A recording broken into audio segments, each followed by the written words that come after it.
Chào mừng các em đến với kênh Cô Giang Toán. Hôm nay cô sẽ hướng dẫn các em học sinh lớp 9 củng cố kiến thức và giải bài tập phần luyện tập theo sách giáo khoa Kết nối tri thức.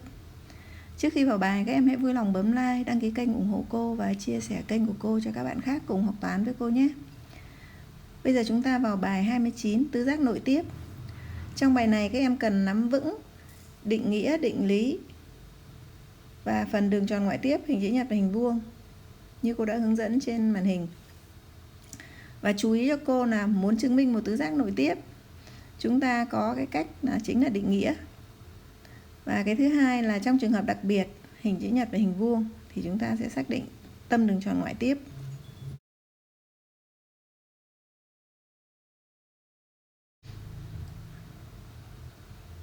Bây giờ chúng ta vào bài luyện tập 1.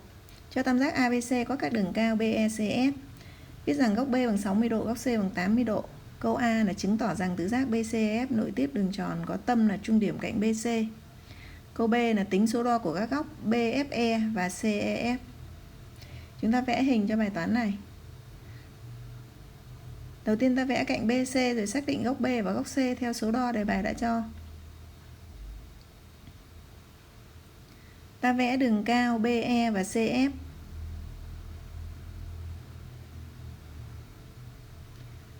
Vào câu A là chứng tỏ rằng tứ giác BCEF nội tiếp đường tròn có tâm là trung điểm cạnh BC.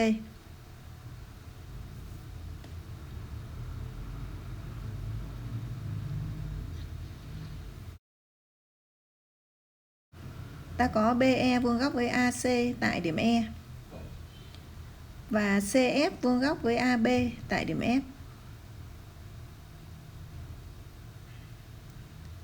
Cho nên ta có tam giác BEC và tam giác BFC là hai tam giác vuông.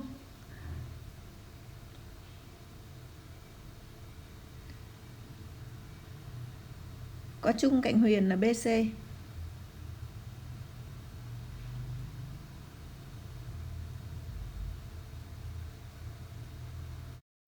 Do đó hai đỉnh góc vuông E và F cùng nằm trên đường tròn, đường kính là BC.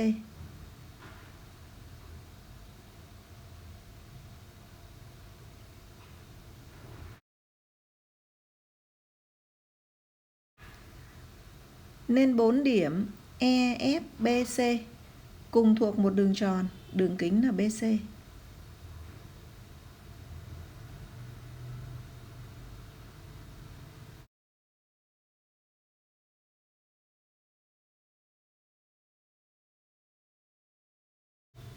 Vậy tứ giác BCEF nội tiếp đường tròn có tâm O là trung điểm của BC.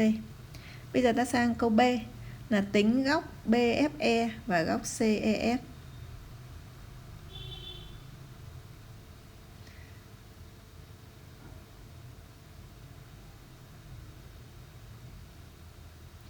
Để tính góc BFE thì ta nhận thấy góc BFE cộng góc BCE bằng 180 độ. Vì chúng ta vừa chứng minh được tứ giác BCEF nội tiếp.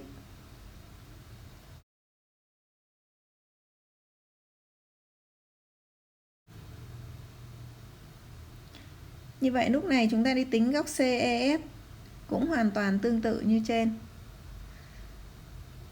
Do đó chúng ta đi ghi bài như sau. Ta có góc BFE cộng góc BCE bằng 180 độ. Lý do là tứ giác BCEF nội tiếp.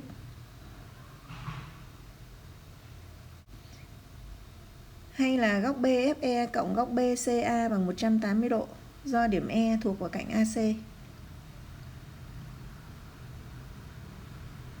Tức là góc BFE cộng với 80 độ thì bằng 180 độ.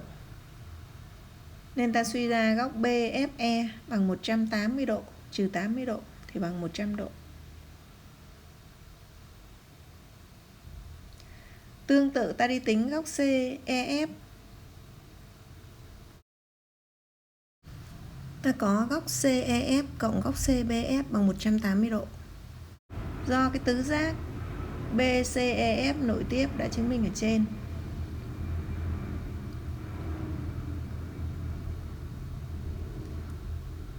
hay góc CEF cộng với 60 độ bằng 180 độ. Do đề bài đã cho góc B bằng 60 độ. Do đó góc CEF bằng 180 độ trừ 60 độ thì bằng 120 độ. Vậy góc BFE bằng 100 độ và góc CEF bằng 120 độ. Tiếp theo ta sang luyện tập 2. Cho hình thoi ABCD có các cạnh bằng 3 cm. Gọi MNPQ lần lượt là trung điểm của AB, BC, CA và AD. Chứng tỏ rằng tứ giác MNPQ là hình chữ nhật và tìm bán kính đường tròn ngoại tiếp tứ giác đó. Bây giờ chúng ta đi vẽ hình cho bài toán này. Đầu tiên ta vẽ hình thoi ABCD.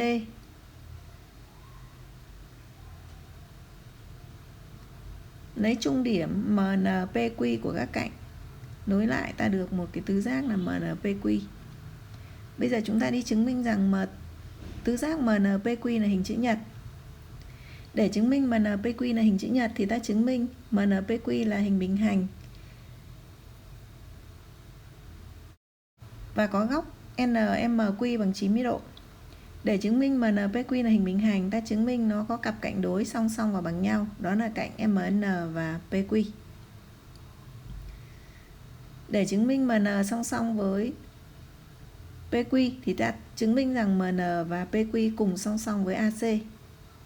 Như vậy ta vẽ AC. Thì muốn chứng minh MN song song AC thì ta chứng minh MN là đường trung bình của tam giác ABC. Thì điều này hiển nhiên có bởi vì đề bài cho M và N là trung điểm hai đoạn thẳng AB và BC.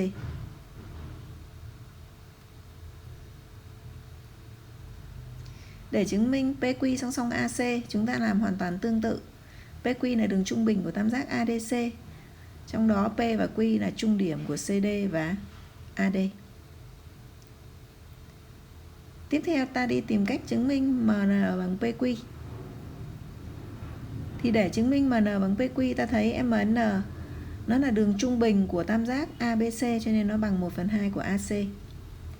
Và cũng tương tự như vậy, PQ cũng bằng 1/2 của AC do PQ là đường trung bình của tam giác ADC. Tiếp theo ta tìm cách chứng minh góc NMQ bằng 90 độ, tức là chứng minh MN vuông góc với MQ tại M.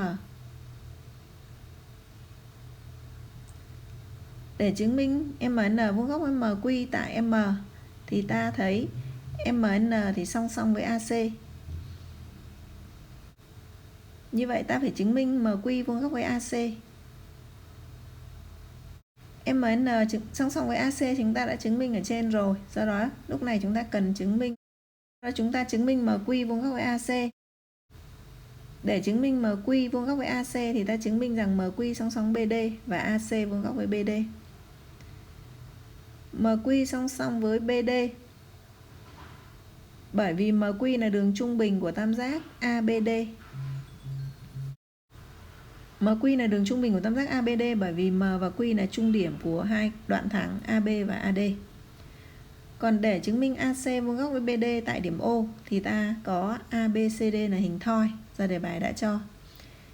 Thì trong hình thoi hai đường chéo sẽ vuông góc với nhau. Như vậy chúng ta nhận thấy rằng muốn chứng minh MN, PQ và MQ là các đường trung bình của các tam giác trong sơ đồ phân tích đi lên, chúng ta sẽ đi cùng một lượt để tiết kiệm lời chứng minh. Do đó chúng ta vào ghi bài như sau.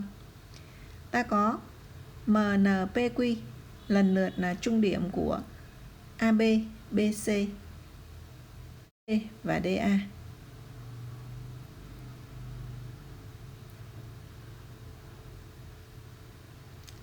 Điều này là do giả thiết cho.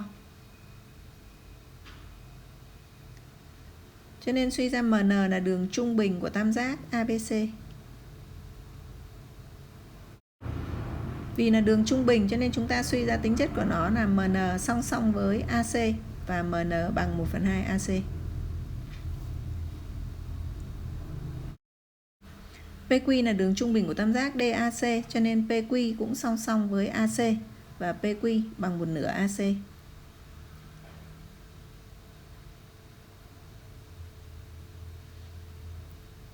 Và lần thứ ba ta nói tiếp, đó là MQ. MQ là đường trung bình của tam giác ABD.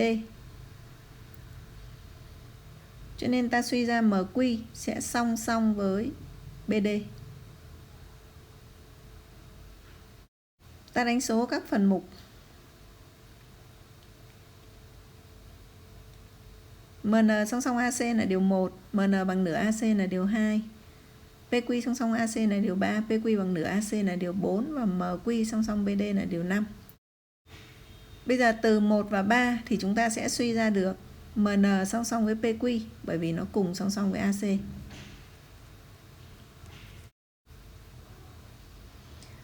Từ điều 2 và điều 4 thì chúng ta sẽ suy ra được MN bằng PQ bởi vì nó cùng bằng 1/2 của AC.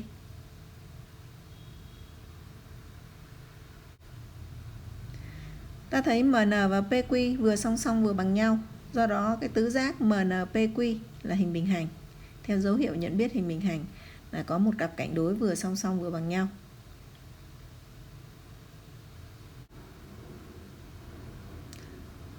Ta ký hiệu MNPQ là hình bình hành, đó là điều số 6 ta tìm được.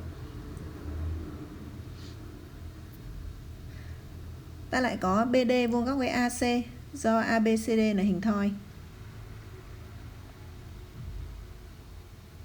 Thì điều này ta coi là điều 7.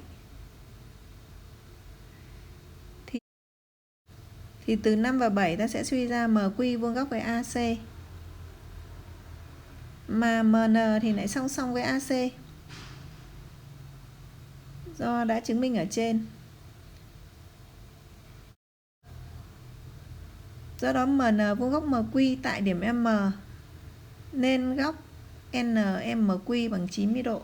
Đó là điều số 8 chúng ta tìm ra được trong bài này. Thế thì từ 6 và 8, tức là hình MNPQ là hình bình hành có một góc vuông, nên suy ra MNPQ là hình chữ nhật.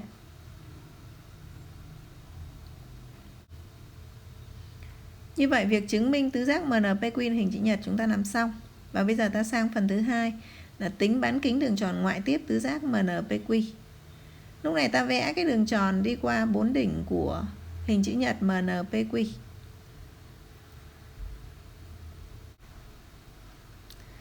Bây giờ ta đi tính bán kính của đường tròn ngoại tiếp tứ giác MNPQ. Thì MNPQ là hình chữ nhật cho nên chúng ta dự đoán bán kính đó chính là đoạn OM. Nó sẽ bằng 1/2 BC. Và BC thì bằng 3 cm, do đó là OM bằng 1,5 cm. Bây giờ việc tính toán này như thế nào? Thì trước tiên chúng ta phải đi chứng minh, rồi bây giờ mới thực hiện tính toán được. Như vậy bước 1 chúng ta phải chứng minh OM là đường trung bình của cái tam giác ABC.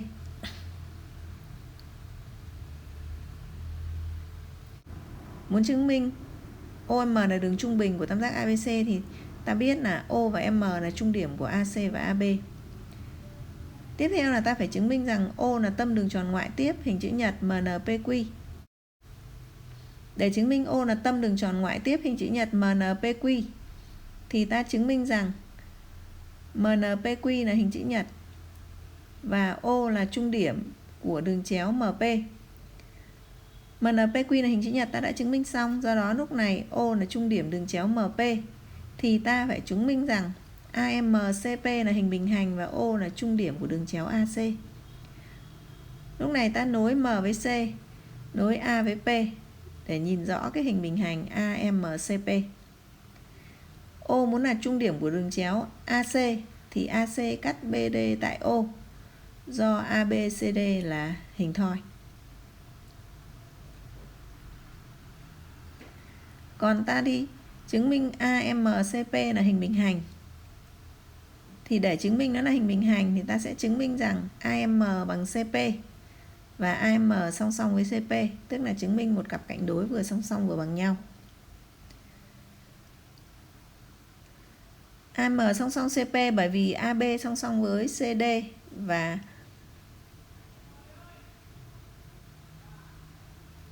mà AB song song với CD thì do ABCD là hình thoi, đề bài đã cho. Còn để chứng minh AM bằng CP thì ta thấy AM bằng 1/2 của AB, còn CP thì bằng 1/2 của CD. Như vậy ta cần có AB bằng CD nữa. Mà AB bằng CD thì do ABCD là hình thoi. Do đó chúng ta đã phân tích xong và tìm được cách tính toán. Bây giờ chúng ta thực hiện ghi bài làm.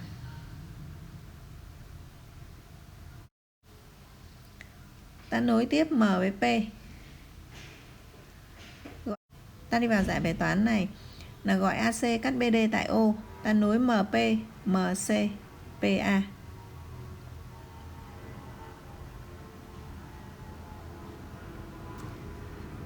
Ta có ABCD là hình thoi theo giả thiết. Thì từ đây ta sẽ suy ra được AB bằng CD.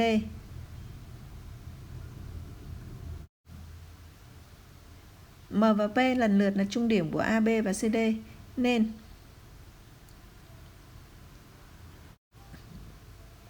AM bằng 1/2 AB, CB bằng 1/2 CD. Ta đánh số cho dễ lập luận là AB bằng CD là điều 1, AM bằng nửa AB là điều 2 và CP bằng nửa CD là điều 3. Thì từ 1, 2 và 3 ta sẽ suy ra được AM bằng CP.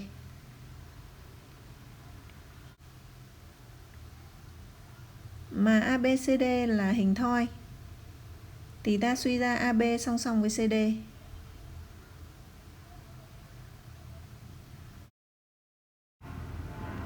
Từ đây ta suy ra AM song song với CP.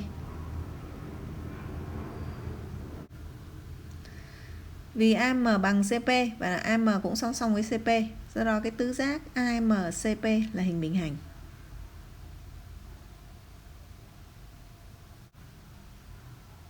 Mặt khác, O là giao điểm của AC và BD.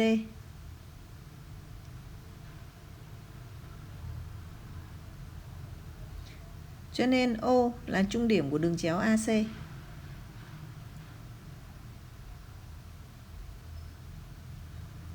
Do ABCD là hình thoi. Cái tứ giác AMCP là hình bình hành, bây giờ có O là trung điểm đường chéo AC. Do đó ta suy ra O cũng là trung điểm của đường chéo MP. Theo tính chất hình bình hành là hai đường chéo cắt nhau tại trung điểm của mỗi đường.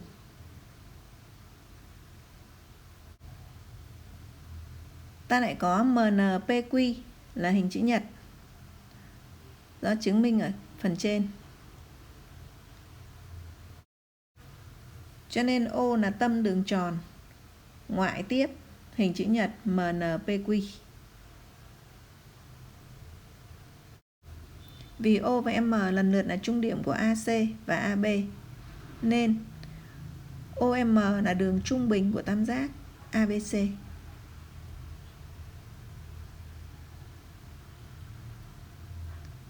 Từ đó ta suy ra OM bằng 1/2 BC.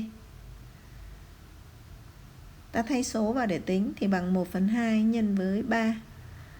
Vậy bằng 1,5 cm. Ta kết luận.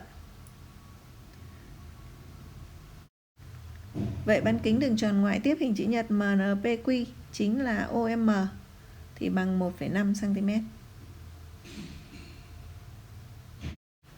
Đến đây chúng ta thực hiện xong yêu cầu của đề bài là tính bán kính đường tròn ngoại tiếp tứ giác MNPQ. Bài hôm nay tạm dừng tại đây. Các em vui lòng bấm like, đăng ký kênh ủng hộ cô và chia sẻ kênh của cô cho các bạn khác cùng học toán với cô nhé. Cô thân ái chào các em.